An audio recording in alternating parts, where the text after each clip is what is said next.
amazing. And then we go back there, beat Liverpool in the Charity Shield, which was great. Big Brucey, you know. And then we have the first home game against Spurs. We run arm at the cup and all that. We win them 1-0, Incy penalty, and we get spanked for John Chidozie. They were said before. They were good though that day. They were good. They were good. You got nothing gets decided in August. Yeah. And all our training was geared around being the same in August as we were finished strongly in May. Yeah. Well, we lost that. We lost West Brom on but we lost the games because we were all rubbish. Yeah. It wasn't down to an individual. We didn't play well as a team. And if sometimes if you do that, you go, okay. I'll tell you one from '85. I remember going to Newcastle in about September. Yeah. He dropped Sharpie. I didn't realise until we were talking about it that day when we were filming at Goodison for the Bayern Munich thing. And he dropped Sharpie. And it was the old ground where it was it had no roof on it. Had no wind. Absolutely battened down. And it ended up 3-2 the game. Andy Gray. And it was one of those times where we could have easily folded that day because they did score twice on us. We get a point or maybe even lose it in the last 5 minutes. And everyone say, all right, carry on. No, that was the next level up to come back and just clinically kill it off and walk out of there with the points. And absolute cracker. But Andy Gray scored the belter as well. Cracker. But people always talk about the games at the other end of that season where we're on a roll and it's flowing and it's all that. Well, it really wasn't flowing at this point. We'd just come off the Tottenham thing and the West Brom thing, and it was a month ago, and here we were now. But together, I remember walking out the ground thinking, that will do for me. Well, we won at Chelsea, didn't we? Then we won a couple of home games. Then we won Ritcho scored on the telly, first ever live game. Silver kit. Horrible kit. Silver kit. We only wore that whole thing once. Horrendous. We won at Newcastle, didn't we? But I remember we got battered 4-2 at Norwich. Remember that in about November. Was that the one that went under? Yeah. And then obviously we lost Inchy, didn't we, Sheffield? Yeah, but that was December early December. December the 12th. You know, because I remember someone put it on the other day after the Gomez thing. Someone put how Reedy dealt with how you really deal with players. By the way, it's in the film, believe me. And then, but I remember we lost 4-3 at home to Chelsea on Christmas, and we were brilliant, and we got beat 4-3. Yeah, Gordon Davis. They had them hooped kids. With a muzzy.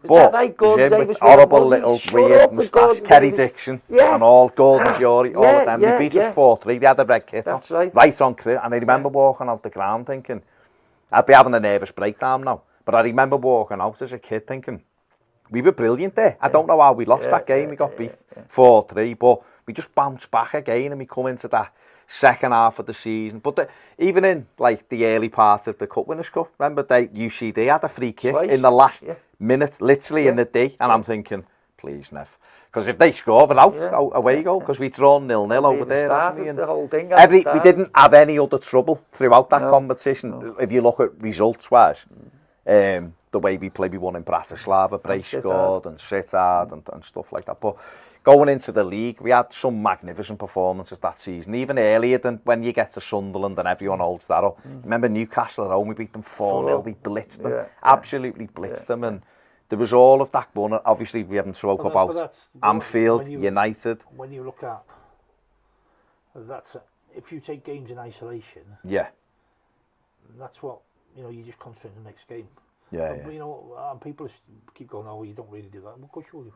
Because there's nothing else that's more important. Take that game, take it in isolation. So it doesn't matter whether we won 6 or 7 games. It doesn't matter because it's now a one-off. So we need to win one-off. Of course. And that's how you keep going. You don't take it, we won 6, we must get to win this. That's just a stupid attitude to have. Same as if you lost 4 and you go into that and you're thinking you can't win. Because that's a stupid attitude to have. Every game's got to be that one-off. One-off. Yeah, you can feel great going into the game. But you also have to keep a perspective on it and say, right, okay, they're going to be coming here going, we fancy this day because we're underdogs, so we can go and play and we can do this. We can relax, so we're okay. So you need to keep everything in perspective and go, each one of these is like a mini cup final and we've got to win this and win this. Win this one, we can take care of the next. Don't win this, next one's harder. So you've only got to take it in isolation. If you don't, you get so carried away with stuff. Good. That's why all the top teams, you look at the top teams who keep winning, thinking that's all they do. They didn't worry about anything else apart from let's focus on this. Doesn't matter anything else. Doesn't matter where we are in the league, where we are in the cup, whatever stage. Focus on this and just concentrate on this. Put all your effort into that, and then we'll move on.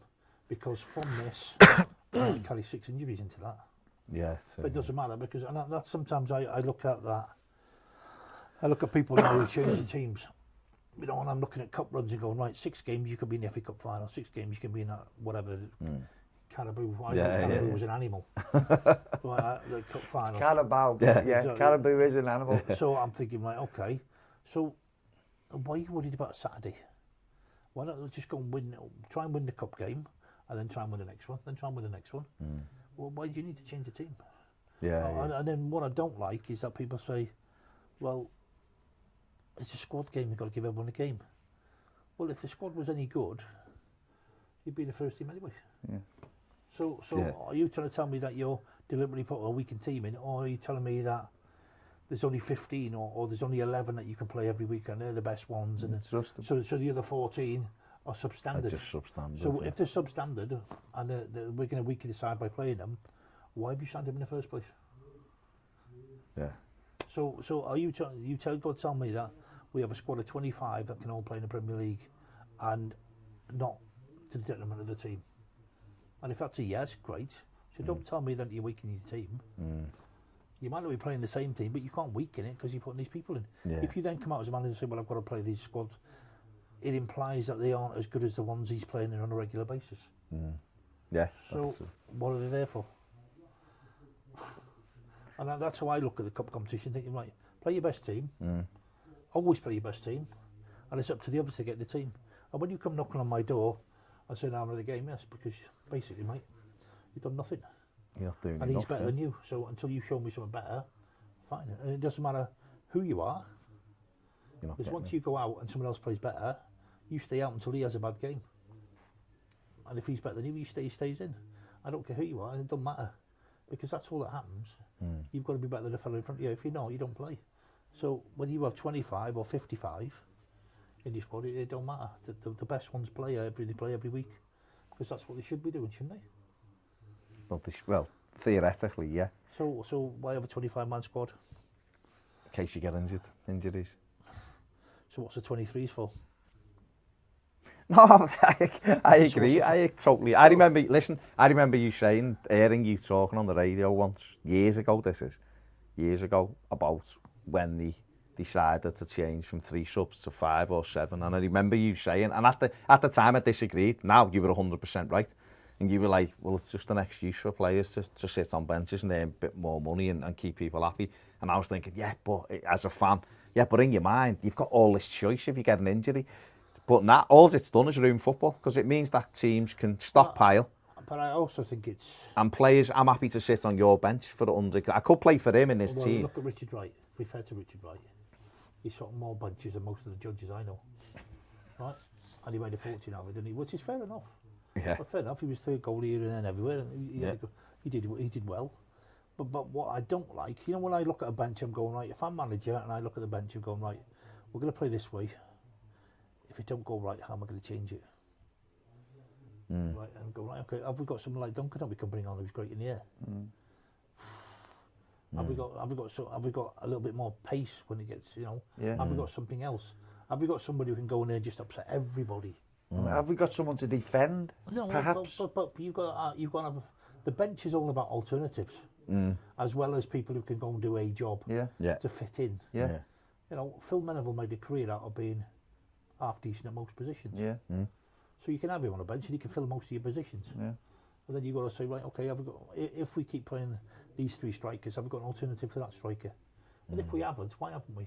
Because the idea is that you have something different on your bench. Yeah, of course, yeah. As well as something similar, but you have something different. We had arguably the best 2 bench players ever. Yeah. Harper and Richardson. The pair of them were incredible. If you look at what they did mentally, I don't think anybody can be as strong as them in the whole team, because they came from sometime not playing for a month, going into a side that was playing really, really well, into some of the biggest games that we ever played,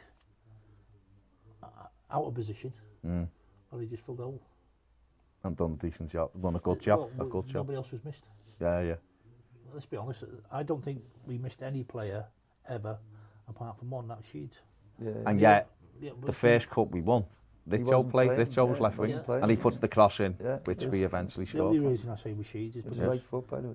Nobody else could. Nobody had a foot. No one had a left foot like no one could take the quality that he took. But again, he's a one-legged player. Can't run, can't head, can't tackle. Although saying that, he scored that header against Man U. Oh, that's his best mate. The other fella, that said it about him, can't run, can't head, can't tackle. But I'll tell you what, he could play football, despite the fact... Watch the Liverpool games and tell me you can't tackle. Yeah. He knew when. It was just, that is mate. But later on in that, obviously the 85 season was amazing. We get to the cup winners. You know, we had Bayern Munich. Yeah. You know, who for me, with the and loads of people have said it, and Krankel said they're the best team in Europe. Well, let's be honest, I've never met anybody who wasn't there, so the crowd was well over 400,000 people. Easily. So, you know, I was there, I'm behind the goal where we scored second. Well, we're here in the score past you. Yeah. If we're playing that card. Let's not... I'm big man Bravey. At the minute he stands up, I'm going to leg it. No. Let's not go there. He's just done that to get us going, didn't he? Now, right just to the right of that, there's a Union Jack, and I'm holding that Union Jack. But that night, I mean, we went... The big thing that people kind of bat away is the 0-0 in the Olympic Stadium. Fantastic. Unbelievable performance. Trevor Stephen behind Sharpie. It's funny because when I came in after the game, and I said, all right, I went, oh shit, when I hit, he went, yeah. Over there? Rummenigge beat you, didn't he? Didn't Richo kick one off the line? Rummenigge put it past you, didn't he? He went, yeah. Clean sheet at Bayern Munich, Olympic Stadium, Bayern Munich, brilliant. And he's been told he wasn't great. Really... No, I think that was Albert just keeping you... No, I said to Albert, he said, all right, I went, no, I thought it was shit, and he went, yeah. And I thought, okay, thanks. Okay, nice one. So, but I didn't feel that. Their quality was different, to be fair, to the box. It was good. And the second game, if we'd have played that in any of the stadium, any of the city, we'd have lost. Yeah. Without a shadow of a doubt. Yeah. I think sometimes there's nights when people and the fans come as one. Yeah. And this never happened since I can see. Yeah, oh mine. I think the city became that team for the night. Yeah. And I think we wouldn't have won anywhere else. No chance. We'd have probably got smashed 4-0 in Bayern Munich if the way around. Maybe, yeah. No, we would have. And I do think, you know, when people say, oh, the crowd make a difference. No, because you don't hear them. It's worse if it's 2 or 3. Yeah. Do you know what I mean? You know, in general, you can hear a wall of noise, and then you concentrate on what you're doing, so you don't hear the noise. And then you just get on. But I think that night it just made a massive difference. And the way we played, I think, reflected the city. And I think that was important, because we got through to a Cup Winners' Cup final playing the way the city wanted us to play, playing the way the fans wanted us to play, and a proper, true reflection on what the city was all about. And I think that's what made it special for me, is like, you put that game and you take all the quality out of that game, and then you take the city and the values and everything matches. And I don't think you get it very often. No. I mean, that the other crowd have those nights when they turn games around, you know, because they believe. But that night for us, that was that night, wasn't it? Even when Herner scored, I mean, the noise that night was incredible. But and when Herner scored, it went silent. Like someone turned it on. And it was a lot. It hit you and went back, didn't it? He got a block on it, and he went, it broke back, and he just... Yeah, you did say the first one. Listen, I'm not going to criticise you. Like I said... The one thing the crowd did have was the belief that we could win. Yeah, that's what I mean. We didn't go, oh, that's it. But everyone just kind of went, come on. And then as they came out for the second half, oh my God. That raw, considering if this game if they hadn't gone off at half time, they'd have literally turned around and started again. Yeah. Well, from that silence to that noise, and we scored early. Yeah, straight within a couple of minutes, we were 1-1, mate. But again, you've just said there, just something really interesting, that you like blocked the crowd out, which is hard for us to imagine playing. Night. But what was it? Were you aware of it that night? Yeah, I think that's the one night. Just the one, yeah. Because you're concentrating on what you're doing. Yeah. So you don't tend to hear anything else. That's mad, isn't it? Just noise. Yeah. You do just there noise, You get caught up in... I suppose the easiest way to do it is, you know what, I don't play it, but when you do your Xbox and stuff like that, or you watch a film and everything's like there, and whatever's going on in the house, you never hear. Yeah, because you're just immersed. Yeah. Because you're doing what you're supposed to do. There's a game going on with the game. Yeah. And that's it. You know, there's this going on round here, but you have to ignore all that going on round there. I think it's like a boxer. There's a boxer here, no, he's just looking at the fella. And it is quite gladiatorial in some ways. But I think you also got to give Howard credit because Howard changed the way we played against Second half. He went, do this. You two smash them. Get the ball in the box. Boom, they don't like this, they don't like that. Boom, boom, boom. And again, he come up with the right solution at the right time. And yet he's never given credit for that. And yet he came up with the right solution at the right time. And I think when you look at managers, you look at Mourinho and Wenger and all them people and Guardiola, they're all, this is brilliant. Yeah. I was doing stuff like that years and years ago. Yeah. Because different time again, once Sky had invented football, they forgot about a lot of other teams. Yeah. And that's truly what it is, I believe. Yeah, I agree. Well, it was like the gegenpressing. Colin Harvey they brought that to. He means gegenpressing. Pressing basically, working hard as it was called. Means against. Colin brought that, didn't he? Colin was at Everton doing that. We'd call it hunting in packs then. Really? We were just talking about Oxford United. Yeah, that's gegenpressing. Yeah, that's what he did. Yeah. But it's not nothing's rocket science in football. It's all been done before. Playing between the lines. What does that actually mean? That sounds like a drug dealer. That's what you play between the lines. Sometimes you play between the lines, because you can't play in that bit and you can't play in that bit. So you have to find your role because you can't trust you there or there. Yeah. So you can't be trusted. So what does that mean? What, a false number 9? What does that mean? You either are one or you're not one. If you're not, go off. Yeah. Because it's a waste of time. So I think we've made up a load of jargon. Just to kid everybody that it's all new, which is not new. Yeah. The way Liverpool played, we played. Yeah. No. A bit of everything, hybrid. When Man City played, we played. It's it's a hybrid of what everything else is. And they just come up with these terms. For the life of me, I don't understand why, when Everton play somebody that's pants, and they let the goalie roll the ball out to the box to theirs, and they have 40 touches. Now, if I was coming to Everton and I was a little team, all these good teams, could be hard work. Yeah. And as soon as you get the ball, everyone goes that way.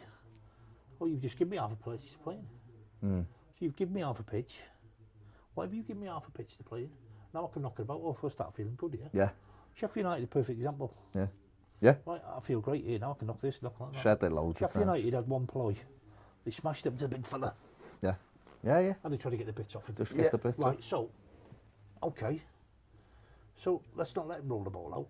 Let's just make sure he kicks it all the time because we've got two monsters at the back who love heading the ball. Not fantastic on the floor. No. But we're not asking him to do that. We're not asking him to be Franz Beckenbauer.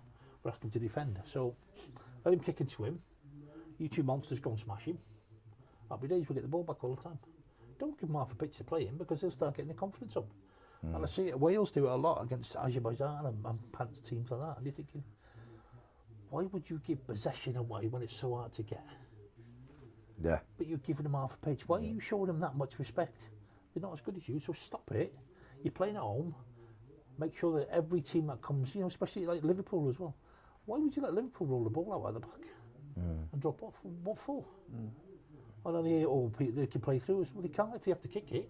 Yeah. You've rushed it, because it's all about then is the second ball. And if you've got enough bodies round there, you're going to get the second ball as well. So you disrupt their play. You're letting them play out from the back against Man City and places like that. Why would you do that to a top team? Why would you do it to a bad team? A bad team you can pressure and they make mistakes on the ball because they're not as good as you, so you get it back higher up the pitch. A really good team, why would you give them that and try and make them do something that they don't normally do, which is kick the ball long? Because they don't want to do that. Yeah. They'll always want to try, so they'll might take a chance. And then you can capitalise on that. And I think it's just common sense. And I look at them thinking sometimes, you're mad. It is mad. We win the Cup Winners' Cup, which was unbelievable. The league, unbelievable. The next season, with a good side. We spoke to you off camera before with Lineker in, and we were doing things. But let's be honest, if the Republic of Ireland had a decent pitch, we'd have probably won the double. He's not going to... I'm going to jump ahead. He doesn't have to say this because I know he won't, because I've heard them before. Have a look at Bobby Moons' figures. But but as a fan, you can't answer this because we were amazing and you got injured. But we won at Anfield twice. The reason I know he's going to say it, forget that. Because I said it to him. Yeah, but say it to me. If that hadn't have happened, that is different. And he said, no, I couldn't have done anything to do that. I personally walked all of those games thinking, if only, Lord. If only, Lord. Honestly. We had back-to-back clean sheets at Anfield. Yeah. I mean, he had a hat on from like some builder's yard or something, one of the Anfield derbies. The year before, the year when you're waiting for him to do the party thing in front of you, picks his bottle or whatever it was, legs it, isn't on the pitch another 15, he's literally running away from you. Are you surprised? Well, exactly. Runs away from but that, I mean, for us, we wouldn't have lost that. We wouldn't have lost the cup final. Well, he got to move to Tottenham. Hey, smaller club, Yeah, but he got my move. No, listen, he was good. He was decent, but he wasn't you. It's like having a world-class centre-forward and then having a good centre-forward who's all right and does all right. Doesn't do anything mad. No, but that's true. What you've got to remember, you will never see it because you were just you, right? But ironically, the best performance I think I ever saw from you didn't win us anything. It didn't mean anything, no.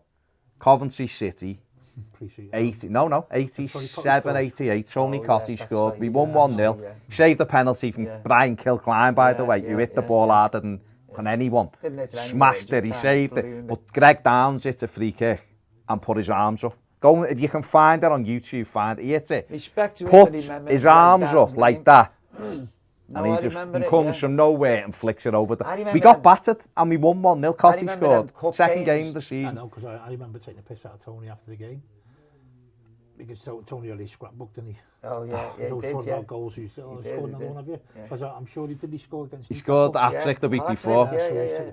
So we were top that day. We won 1-0. Yellow kit, Eddie. And he was just remarkable. And we only won. We got battered. We only won because of Nev. The season before, though, it might have been the season before that, and we had Middlesbrough a few games when the replays. Oh, in the cup, replay, and Sheffield Wednesday. It might have been the year after. Replay. I remember one of the away games, the drawn game. It wasn't the end of the one. Chef Wed when Reedy scored. Absolutely. We were getting beat 1-0. I think Colin West scored. He was going one way and he shaved. And managed to get back the other way. It's not the one what gets shown on the telly all the time. What about that day? Ridiculous. Ferrari? He was ridiculous. Was it Ferrari? Well, that's practice. He was ridiculous. You seem surprised. I'm not surprised. You said this to you the other week. I'm not surprised. It's when, sometimes someone hits it and you go, it's in. And your hand comes to know it. But the amount of times players went through with you and I think they won't score. And he never did. Now, every time someone runs through, I think they've scored. That's about thinking. No, but also the ricochets. Sometimes you'd be going heading to one corner. The shot was on its way. You'd be on it halfway there, and it'd go. And by the time you were already there by the end of it. Sure, I mean, for anyone, I say this, people go on about Peter Schmeichel, and I'm just like, honestly, good goalie, great keeper, couldn't but live with him, no. You have to, when you're one-on-one, you have to think, what does he want me to do? And if you get to that mindset, then you can outthink him, because you do your own. You watch what people do. You watch whether they right foot, left foot. You watch whether they like to dink it over you, whatever. So you can actually trap them if you're clever enough. So when they come to you, I tried to lean one way, so they thought I was going to go that way. So they went that way, and I think, right, thanks very much. Boom, there you go. So you can start trapping people. Right. And all I thought was stand up, because you're under pressure here, mate. And you can't see behind you, so you don't know what's behind you, so you know there's people coming after you. You're waiting for me to go down, I ain't going to stay here, because I don't get as much money as you, so I'm just going to stand here like a div. And then eventually you're going to have to make a decision. But I'm relaxed enough now to go either way. Because there's no pressure on me, is there? No, the pressure's on you, mate, so you've got to now think about what you're going to do. And if you can't see me doing anything, now you've got to make a decision. But you don't want to make that decision because you want me to make it for you. And I ain't going to do that, so I'm just going to stand here like a div. And then it's up to us to which one fails. And that's what I think sometimes Jordan now, if you look at Jordan turns his body sometimes. So instead of being this side, he's like that. So one, his head goes away. And two, I know he's trying to spread himself, but I'm thinking this is bigger. You're also deflecting the target. So think about what you're doing. And I don't understand if you're with Jordan, he's got to stand up because he's got to make himself look as big as possible. Because he's not imposed physically. Height as me. Right now, if you're 6'3" and you start going down, what are you saying to the forward? I'm really worried about putting it on the floor. So all that happens is they see that And the illness fellow wants to go on the floor. So as he go on the floor, they just take it over the top. Yeah, but you were 6 foot. If you just stood there, it would have hit you. Not just that, like you said to me the other week, get better around your feet. So instead of going down, get work on that and be underneath your feet. Yeah. So that just tells me that they don't do enough work on lower down stuff because you're now showing people that you're frightened. Yeah. Because you're going, oh shit, look, I've got to get down here now. Look at me, look, oh, it's really bothers me, this. Yeah. It's like, fuck, go on, beat me. Well, do what you want, whatever, put your ball, beat me. And I say something as well, what always gets overlooked. You said before about how Colin introduced gegenpressing, and that's true. But also, the secret of that team, actually for us, viewers of it, observers of it, as opposed to him, was we pressed really high because Rats was like shit on the shovel, get back and could catch anybody, literally catch anybody alive, this fella, by the way. However, he would come out to the edge of his area. Now, centre half stand where he used to stand now. So we had a goalie who, by the way, wouldn't go and goal until a Friday, could play football with the ball at his feet. All of these things, when we look back now, you're like, oh yeah, everyone does it. Well, guess what? They really weren't doing it at the time. And that's the actual secret about why we made this film, because we believe those things are not just precious to us, they're actually special in football. Well, like Neville just said it there, it's going through. If the back pass rule was in, he wouldn't have had a problem anyway. No, but he wouldn't have had an issue anyway because he could play with his feet. Because he'll mention Tottenham or... I played out against Borussia Mönchengladbach. I played in midfield, Mönchengladbach. So it's good. I think it's what you see. I remember training him, I did, and you wouldn't go and goal. And then someone sang you went and goal to score past your chase. This man, I've got to say this out loud. I'll be remiss me not. When we got the penalty against Wimbledon, and we nearly got relegated, Diamond scored the penalty.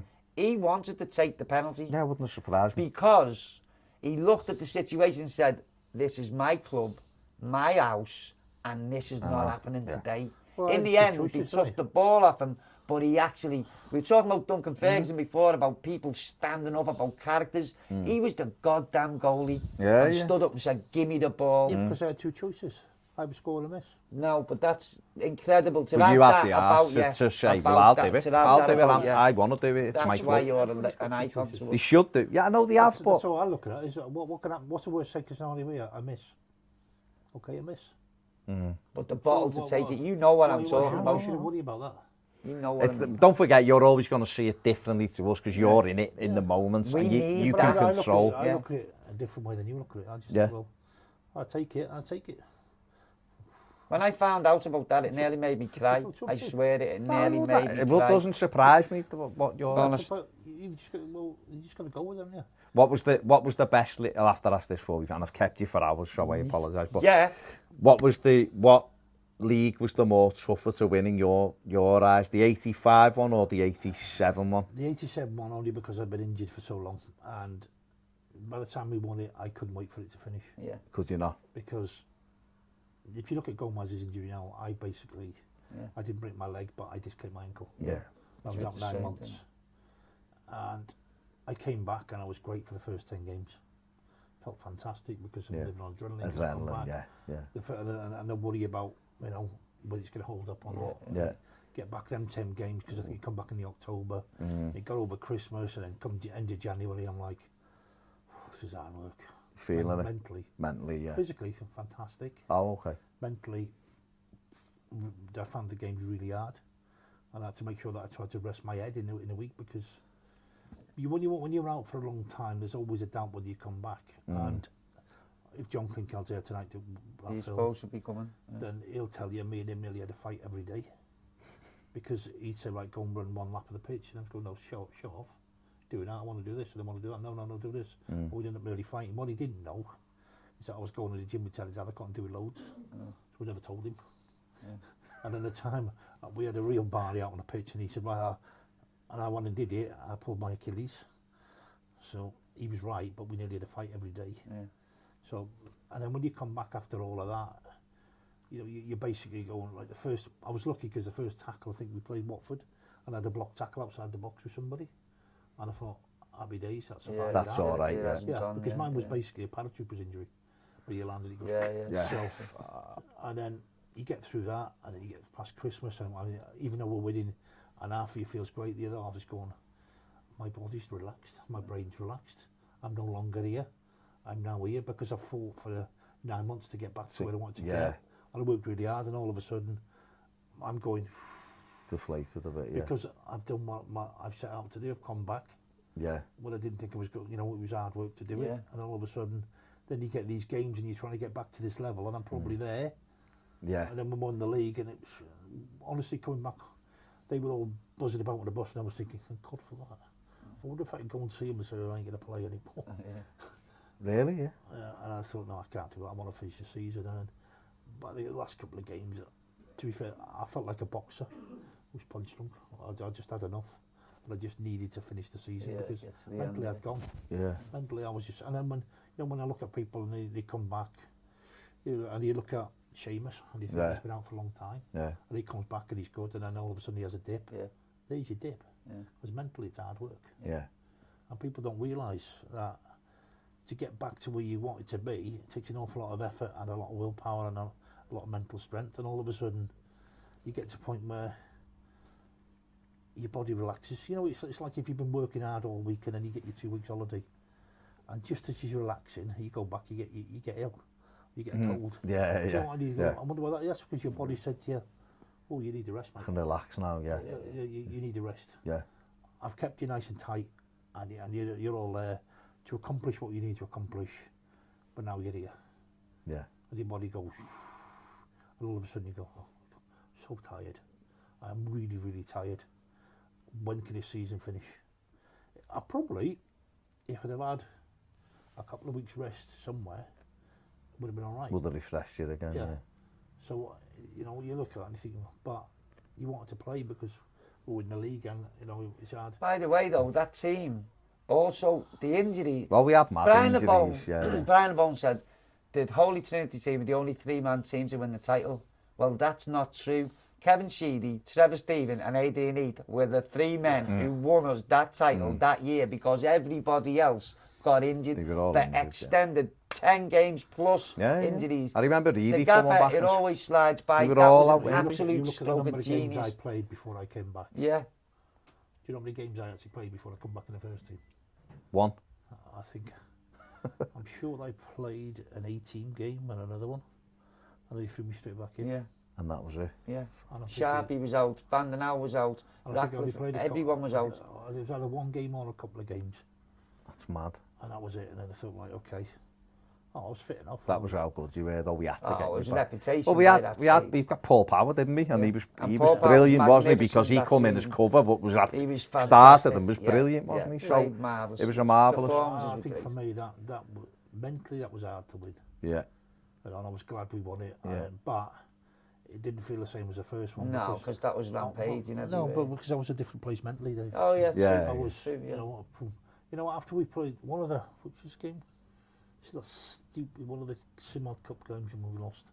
It was one of the FA Cup finals. The FA Cup final we lost 3-2. 3-2. Yeah. We lost to Forest as well. Forest was 4-3. Forest was 4-3. The same. My son. Yeah, no, I think it was a 3-2 game when we lost the FA Cup. On the Sunday, I was due to go to Wales. I was in bed with exhaustion. The doctor said, you can't go. So I stayed in bed Sunday and I was lying there. Because I was drained after the end of that. Absolutely drained. Yeah. And then... You didn't go up and get your medal? No. Then I think on the Monday, I got up and thought, I might just as well go. So I went. My God. And then I went and I drove down and I played. Well, that's what you have to do. I think we take that for granted as fans, though, that every time we turn up at 3 o'clock on a Saturday, we expect them to be fully fit, robots, play. You know, I remember going down with Pat, Rats and Rushy in a car to Wales. And Pat was doing his I Want a Wee business. Yeah. And we were just like taking the piss out of him, going, we'll stuff for the next services. So we never did it. Then we didn't do it. And we didn't do it, and then we were going 90 mile an hour down the motorway, and he pulled the steering wheel right across at Rush's hands and threw it right across 3 steps. And went, we're stopping here. So we got there, and everyone had a burger, and obviously... Pat had a beer. I was ill. The next day, I had food poisoning up till Wednesday morning, I was in bed until Wednesday morning, day of the game, and I got up and I had chicken and chips. I went back to bed and I played at night. And because they wanted me to play, and that's, you know, we played away at Millwall, and my missus had chicken pox. Oh yeah. And it was before one of the FA Cup finals. So I said, right, okay, whatever. So I couldn't go in the day, so I drove down with, I think Joe Murray had done that. Oh yeah. So, and then we went to Millwall. I stopped outside Millwall's ground. Up the road there's a cafe, and we had bacon sardies. They went and played the game. So I mean, so you know, it's a different era, different world. Yeah, but I'm saying, if you can do that, then I like when I used to train my goalies. I like goalies who come out the pub at 10 to 3 and can play. Yeah. Because it can switch their mind. Ready at all They're times. ready to go. So they can go. So it can switch their minds. I don't like the people who aren't flexible and have to do things, because you've got to be flexible to be a footballer. Because you've got to, you know, I'm sick of people. Well, I see iPads. Give me a break. I've seen this on my iPad. So we're sat there as a penalty taker, right? So I'm sat there as a goalie, and my goalie comes with me. He's done this, and this in the last 6 penalties, and I'm thinking, wow, I bet he doesn't know I know. And he's over the other side going, well, he knows that I know. So what am I going to do? And you think, so why do you need an iPad? He's put the last 6 in the top corner, great. But he knows that I know that he's put the last 6 in the top corner. So when is the... What I liked about it, the gaffer sometimes say, well, you know, he's put his last 2 penalties to the left. And? Yeah. So what? When I get there, and I make my decision, because I don't listen to anybody. Yeah. Because I don't feel it. Yeah. And sometimes you save it, and sometimes you don't. If you go in, he goes, I told you. I went... The way it is, That's not how I thought. Well, you saved a few, by the way. Well, yeah. I mean, that's the fairness too, yeah. Saved a few. 40-50% of my penalties are saved, I think. Yeah, you saved a few, in fairness so too. I wasn't that bothered, but you've got to have some responsibility yourself. You know, people keep telling me, oh, you can't do this and you can't do that as a manager, you can't get these goals. Whose responsibility is it to play football for Everton Football Club? Is it the manager's responsibility to get you ready? To play, it's there to prepare you, put your team up, but it's up to you. Sign your contract, it does, which says you must be fit and you must be ready to play every game. Yeah. If you're not, then you broke your contract. You didn't breach. So let's sack you if you're not ready to play. Yeah. And I think that's, when I look at the play, you know, the manager he's getting loads of stick at the moment, the other players on this, play that. Oh, come on. When I sat in my house on a Friday, I didn't think, I wonder what the manager's going to say to me to get me going, because I feel like a piece of shit. Whose responsibility is it? It's yours to get yourself up. Why are we focusing on Silva when we should be saying, look, this is your career. Nobody else can play it for you. Yeah. We're not going to have an iPad or anything else that's going to be on your back so you can watch it. Would you like some earphones so we can tell you exactly what to do every time you get them? No, it's about you taking responsibility of your life and showing me that you can make good decisions and you want to play for this team. If you don't, off you go. Goodbye, because Howard wasn't one for shoving things down your throat. He believed in you as a man, and he believed in you as a player. You know, and people say to me, "Oh, you know, the goalies go in and they watch all the goals going in, and you know the ones that are their fault, they go analyse them." Okay, so now I've made a mistake on Saturday, so I feel shit. So now I'm going on Monday, so you can make me feel even shitter. So we can dissect all the stuff that I've done, even though I already know why I made a mistake. Yeah. But now you're going to show me how shit I actually was. So now I'm going to be fed up when I go out trading. But you never done that though, did you? You never. When I first got to be friends with him, I used to do that, throw that out, and he'd be like, "Don't know, Dave. Never watched it back." I'd be like, "You must have been watching it, like, truly never watched it back." Why am I going to make two negatives? It didn't make a positive for me.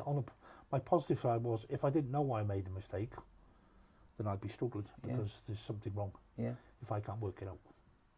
If I know why I made a mistake, which I should do, then I can put it right myself. Why do I need someone to show me? Why do I need someone to show me even more negative stuff than I already feel? I'm now twice as negative as I was before when you come in the door. Now you're telling me what to do next time, but don't you think between Saturday and now I've actually sat down on my own and worked that out, so I don't need to watch it. And now you're telling me that what I should do next time. I've already worked that out, you idiot. Don't show it me because I don't need it. You're being negative. Take the negativity away. Come in on a Monday. What I used to do, my goal is come in on Monday. I knew what their favourite drill was, and we'd always do the favourite drill. To get them back into it. Because I want them positive. I don't want them negative. I want them to come in and enjoy something they've done. We talk about, say, well, you know, and they'd probably come and say, well, you know, Saturday, so yeah, what happened? Do you want to do this? Well, fine. Forget it. Because you've got a brain. You store it in your brain. That's what it's called, experience, and you go from there because you can't do it. How would you learn otherwise? If you kept coming to me and saying, "What do I do now? What do I do now? What do I do now?" I'd be going, is that what you expect your players to do? They look over to the bench, going, "I've got the ball." What do I do? Because you've got a week to do your shadow play. And when you get the ball, you have 3 or 4 choices, and you play that. But if you're half decent as a fella, you play what you see. Because that's what you're supposed to do. Nothing's rocket science. It just is. I find people really, really negative and unwilling to take responsibility. And I think that's half to do with people being under pressure for their jobs. Because they're going, right, okay, can I trust you? No. Tell you what, nugget 1, 2, 3 and 4 at the back, you do this. You 2 nuggets who play there, we were only playing these 2 nuggets in front of you because you 4 nuggets can't pass the ball. So you pass the ball to these 2 nuggets, them 2 nuggets will pass to them 2 nuggets, and then we'll go from there. But because you are nuggets, then I don't trust you, so therefore, and if you get stuck, I've got an iPad on the side to show you. And if you do come on, obviously you haven't watched any training, because I need to tell you where to go and stand because you've not seen any of it. So I will spend the next 5 minutes going through every position on the pitch and showing a bookload of stuff so you can go on and mark the right player. Despite having worked on it from Monday to Friday, so by the way. Why are they doing all that? Surely you say, listen, you nuggets, here's a free kick, so look at it. If I have to tell you where you are going Saturday, I'm going to fine you 2 weeks' wages. Because you should be as interested if you're not playing as if you are interested. If you are playing. And if you don't, see you later. Because you're no use to me, because that means you're only thinking about yourself and not the team. So do not show me loads of paperwork before I come on the pitch, because I'm not really interested, because I already know. But you're going to spend hours and hours, and then the manager will say, then the manager will take me aside. They spent 5 minutes, paperwork, and then the manager will tell me what to do. Well, surely I'm watching the game, and I'm thinking, right, if I go on, I need to do this, this, and this. Oh no, he's going to tell me, it's all right, I'll just sit here. I'll think, right, I'm going to get in my car tonight, I'm going to go for a meal. And tomorrow I might come in and have a jacuzzi. Well, I've got to go on, have I? Right, tell me what to do. Well, it's not like that, is it? Well, it shouldn't be. No, but you know, you listen to when Solskjaer was sat on the bench, he analysed everything, and surely all the people should be analysing things. If I get a chance to go on. Because 2 things happen then, is that they're into the game, they can help the other players, but 2, they show they're committed to the club and they go, right, okay, I want to get on and I'm going to show you as a manager, when I get on, I'm going to be better than all these. So I've seen players shout at managers. At Bury, we had a lad who was getting loads of grief off the manager. And he came on and scored. And he ran straight to the manager, sat on the ball and go, fucking hell, can you get rid of me? And that's what you want. You want a response off the people. And at the moment, I think we're getting conned by technology, you know, making notes during the matches. How bad's your memory? There's 40 cameras around the ground. How bad is your memory? That's something that important that you have to write down. You cannot remember 30 minutes later. Why make notes? No, that's fair. Why could you just come in and go, listen, this, and this? And you've got a coach. There's two pair of eyes. Plus you've got video editor, fella. You've got everybody there. You're going, oh shit. Tell you what, that happened. I'll tell you what, I'll make a note of that. Right, okay. Oh shit, I've just missed that bit. Never mind, I'll make a note of that. I've got to look up a bit more. Right, shit, I've missed that bit, so note to myself, don't make any more notes. Oh shit, I've missed that, I've got that one. Before you know it, you've got a whole book of nothing. Because you can't remember sod all. I never seen Jockstein make a note. No. The only notes Howard ever made was how many beers he needed on the bus on the way back from Sainsbury's. What time is the Chinese? Yeah, so why are these people incapable? Did Alex Ferguson ever make notes? No, I don't remember him making all the notes. best managers. Well, what did he make notes? And I'm sure Mourinho doesn't make notes and people like that. I'm sure they just make, shit. Let me ask you this before we finish. Please finish. I mean, I could stay here for another 10 hours. Finish. It's outstanding. We've missed 2 meetings just right, we're ending now, but very, very quickly. First of all, I asked you were asked about sitting on the post at Leeds the other week, and what you said was you'd done it at another game. Wimbledon. You'd already... No, you'd done a different one as well. Was it? I'll just say... Well, about you. Well, you normally, give me... Well, it just shows you don't listen, go on. Well, I listen to you, but I remember you saying... You've read my book. You might have done. Well, I have, but it was years ago. I've read a lot of Slept and Spent. He has coloured it. Yeah, exactly. But finally, were you disappointed the way it ended at Everton? No, well, I was thinking about it, to be fair, over the weekend, and I thought... He did the right thing. Because he did it to everybody in the right way. Howard didn't give a monkeys about anything else apart from what was best for the club. Yeah. And whether he liked me or he didn't like me, whatever, but he had respect for me. And he did like it. Well, yeah. Anybody who comes to the door in the dressing ground with his bits hanging out at 12 o'clock midday and tells me he loves me is... do you know what I mean? Is special, yeah. No, he did. Well, yeah. He told me he loved you many times. No. When I played at Leeds, I was having injections in my back to play. And Thomas came and he said to me, he called me down, I just thought of it. And he opened he came to the door and his dressing gown and his bits hanging out. And his first words, I love you. And I'm thinking, well, hang on a minute. Whoa. I'm not getting in your room. And he said, right, come in. So what's going on? Well, I love you, don't you? I'm like, yeah, whatever. And he just kept going around in circles and circles. You're waiting for a bus. And he said, right, I'm not playing you today. I said, right, why? And he started to sort of tee it up and say, I don't know. It's just a gut feeling I've got and I'm not going to play you. But I love you. I'm thinking, right, okay. And I'm sat there thinking, what am I supposed to say to this? And I said, so what's the reason? He said, I've just got a gut feeling that's the right thing to do. And what can you say? And you go, okay. There's nothing I can do about it, so I'm not happy about it. But I go, okay, whatever. I said, you do know I'm going to have an injection to play and I'll have to have an injection just to sit on the bench. And he went, yeah. So I got there, and to be fair, Thomas played great, and I think we drew 0-0. We drew 0-0, yeah. And he came to me at the end, and I was lying on the bench, he went, thanks very much. So I went to see him on the Monday. I said, what's going on? He said, well, you don't have to come training anymore. You don't have to train with anybody. I said, well, I want to train with the reserves. And he went, no, you can't. So we're training kids, and he went, no, you can't. He said, I'll offer you this job, goalkeeping coach. I went, that's not what I want to do, I want to play. And he went, well, he said, well, you don't have to come in anymore. I said, well, I'm going to come in. He said, yeah, we don't have to. I said, so if that's the case, then you can help me get another club. And he went, yeah, I'll help you get another club. So I'm like, so I went in every day, and I basically trained with either Jimmy the Kitman or one of the groundsmen. We played dead tennis and all that. But I don't think there's much wrong with that. I would much prefer to say, look, I don't think you can do it anymore. So you need to at least he was honest with you, yeah. But I'm not sure whether him at that stage was. I think he was struggling himself. Yeah. I do as well. So I think what he was trying to do was trying to be cruel to be kind. Yeah.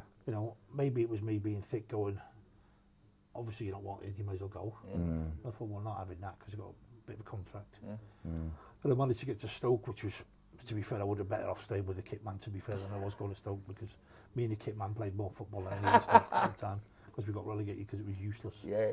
And what I walked into at Stoke was a whole different ball game. When I got there, we had Chris Kamara as manager, which was great. And we had Chick Bates and Alan Durbin. Alan Durbin at Ix's Welsh International. They both had the job, and they both messed it up. And when I got there, my other thing was to sort of do the reserves at Stoke as well. So I had two bit, and I was only there on loan anyway to the end of the season. And from day one, Chick Bates and Alan Durbin just chipped away at Chris Kamara all the time. Chris Kamara's training was good. He had a fellow called Marlon, it was really good. And then eventually they sacked Chris, and I'm sure they sacked him on the week that his dad died. Oh, it's nasty. But obviously, I don't know, you have to check it out. But when he rang me, he said, look, I can't say anything because I've signed a disclaimer stuff like that. So I can't say anything. I thought, well, that's disgraceful. And then we went back 40 years in training because some of the training sessions that they put on were middle-aged. Okay. It was just being middle-aged, but just if you're training. If you're training 40 years back, not great. It was just. We got to one session, right, and he pulled me in the office and said, right, listen, do the reserves, yeah. But if you cause me any trouble, I'm going to tell everybody how bad you are and what a nuisance you are. So I looked at him and thought, what the fuck you want? Well, I'll do the reserves. So did the reserves, and we played it. Funny enough, we played at Tranmere, and we had a bunch of kids. And we went to Tranmere, and they had older when everybody played because a lot of people come back, and we were getting beat 3-0 at half time. And Alan Derman come in, and I had to go to all the kids. As he's walking out the door, I said, well, don't listen to him because he's a prick. Okay. And funny enough, he didn't like that. No, surprising. But his thing was, when we got in the dressing room, all he did at half time, because he sat in the stand and Chick Bates sat in the goal. So Chick would come in at half time and they'd say, right, lads, we need to do this. And lads go, Chick, you know nothing about football, shut up. You haven't got a clue. And he'd just be quiet. And then on Derby would come down and say, right, Chick, what have you said? And he'd go, he said, right, 2 banks of 4, kick it down one side. And he'd go back out. And we got relegated. And it was an absolute shambles of a thing, to be fair. And I wish I'd stayed at Everton and trained with the groundsman. But at least I'd seen Chris Kamara train and the lads were okay. You know. And there was rumours that Paul Stewart was going to went in for the job because the players wanted Paul to do it. Right. And I think Paul wanted me to go and help him. So we would have been all right. But I think Chicks, they both seen that as a threat. But they were horrendous to work with. Horrendous. So when it finished like that, and I thought, I don't believe this. This is rubbish. But I think Howard did the same to Rats. He did the same to every player he thought he needed to get rid of. And I was sat last night before thinking, was it harsh on me, or was he doing the best for the club? And at the end of the day, no matter what he thought of somebody, whether he loved you or hated you, his main concern was doing the best for the club. And I thought, what would I do in that situation if I was him? Probably the same. I would have done exactly the same, because what happens is the club must come first. If it doesn't, he's cheating the club, and his love for the club was as great as anybody else's ever met. So he was doing what he thought was the best for the club, and to be fair, who's to say he wasn't right? So I think it's, you know, I think everybody reaches a sell-by date, and I think if you know, if you look at it, I got dropped by him doing that, and Joe did more or less the same thing to me.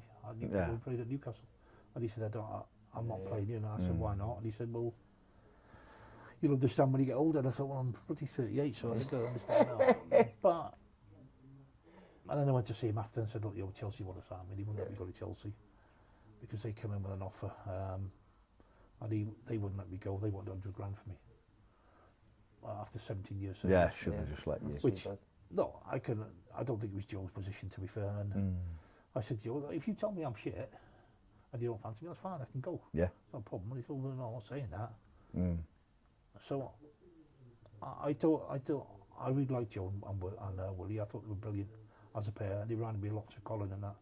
But I do think sometimes when you get a certain status at a club, I think it's sometimes that status gets in the way of the individual. Yeah. And they're looking at me going, right, okay, so what is he? Well, he's been here a long time, so he's got some sway. So I'm quite happy if somebody comes and says, look, I think you're pretty shit, so you need to go. If that's your opinion, that's fine. Yeah. Because you're in charge, that's fine.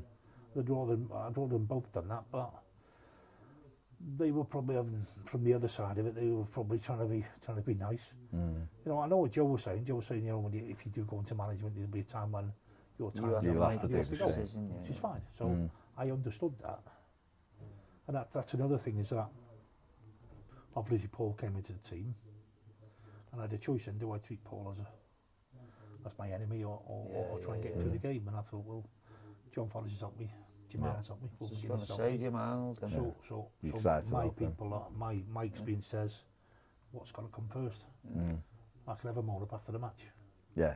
So we're playing at Newcastle, so he's got to be a priority. So I always work on that way, really. And everybody's a different individual. You know, sometimes I'm not that approachable, and sometimes I am. It depends what it is and who they are. But if I like somebody, I will always talk to them. But I don't bother them. That's and anybody who's ever played with me will... knows him. Will say that, yeah. Will knows him. If I like you, I'll take the piss out of you. If I don't, I ain't interested in you. Yeah. And I suppose that's one of my faults. But I respected Howard, Colin, McKeaton, and all the other staff. Same with Joe and Willie. I've got a lot of time for Joe and Willie. That's why I think Joe should be back at the club. Looking at the next manager, because I think he's gone to Wigan. Come on. Yeah. Come on. Why aren't we using him? I really wanted to speak to you about Mike Walker, but I'm not going to. We haven't got the time. We can talk about football managers and we can talk about Mike Walker. Leave it there. I heard your story. It would have been gold, but we haven't got the time. He's also just giving you 3.5 hours. He has. Listen, he has. And it'll be an excuse for me to get you back at some stage, hopefully. Maybe not for 3.5 hours. No, well, half an hour or something. But listen, big thanks, Nev. Absolute legend coming in to see you, Dave. As always, mate. But there you go. Listen, it's been unbelievable. And like I said, I could do another 5 hours, no problem. Right, I'm not finishing it now. Yeah. Big thanks for watching. See you later. Come and watch the film. Peace out.